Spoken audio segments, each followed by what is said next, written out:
To learn about the off-grid lifestyle and to be inspired to live your dreams, click subscribe so you don't miss anything. Hit the bell notification.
It's been 20 days, just almost 3 weeks, since I bought the chainsaw and the log splitter. It's a manual log splitter.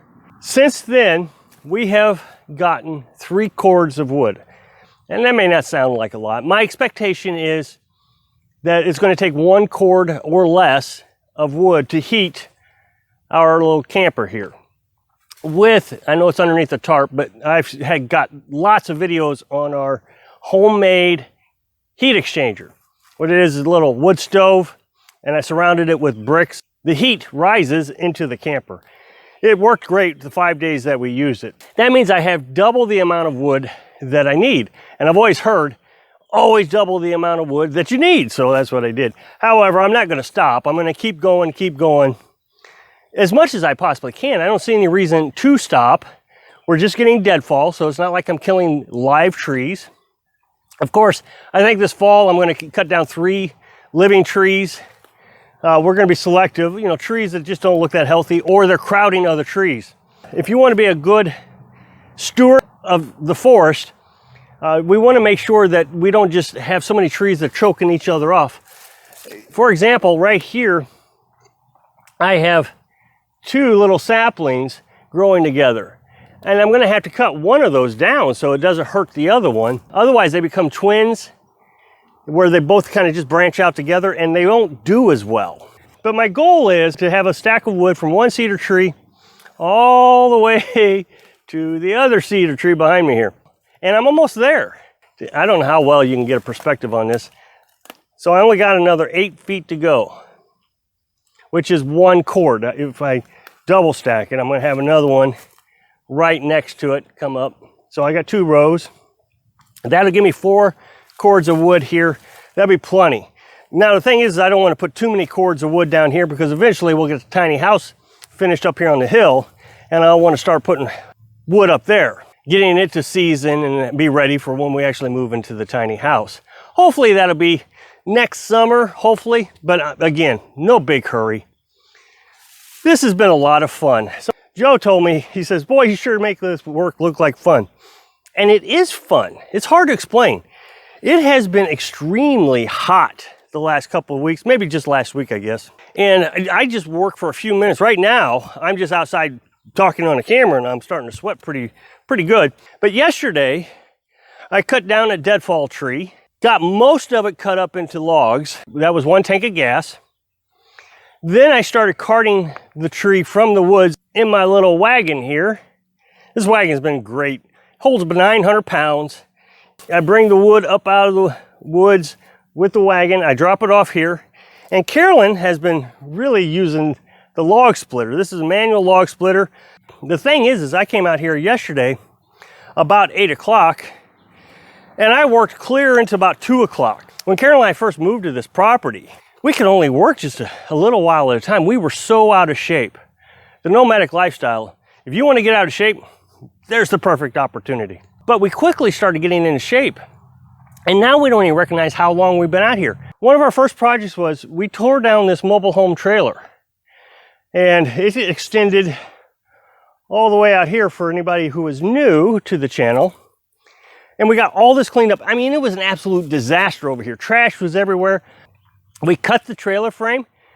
So down there where you saw that I had my wood stacked, I'm actually using some of the trailer frame to stack the wood on so it doesn't sit on the ground, which was a suggestion of a subscriber, and it was a great suggestion. Thank you.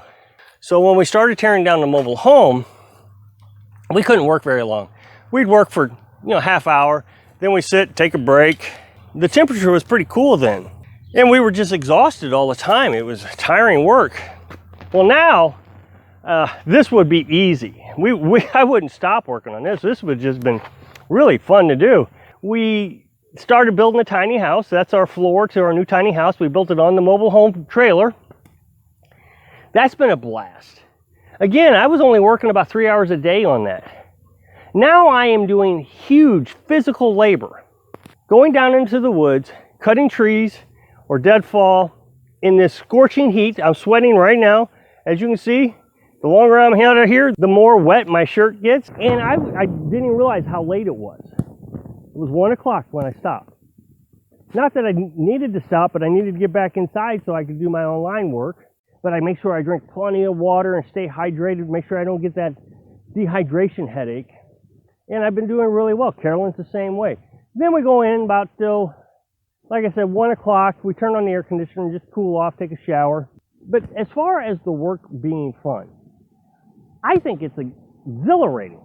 I'm having an absolute blast at doing this. I've said this before. I used to be a manager, a production manager. Had 200 employees and they were disabled employees. We had to teach them be able to work in a standardized manufacturing facility. It was stressful work. I liked the work, but it was so stressful. Just pressing all the time. I just could not take the stress much longer, so I ended up quitting. I've said many times in videos in the past, if I'd have continued doing that job, I probably wouldn't be alive right now. It was terrible work. It was just horrible work when it comes to your mental health. So when I get here, I can just work and work and work and do what I want to do. It's fun. Now, the personality that I have, I still tend to obsess about things until I have a resolution to whatever the problem is. For example, the well has been driving me batty. When we set it up, we had to put in a stanchion so groundwater wouldn't just roll into the well. Well, I got that fixed. Well, then I was still having problems with the water being dirty. So then I poured a concrete floor, and it was still dirty. Well, then I finally figured out that the well casing in it is broke. Oh, I tell you, I was obsessed about that.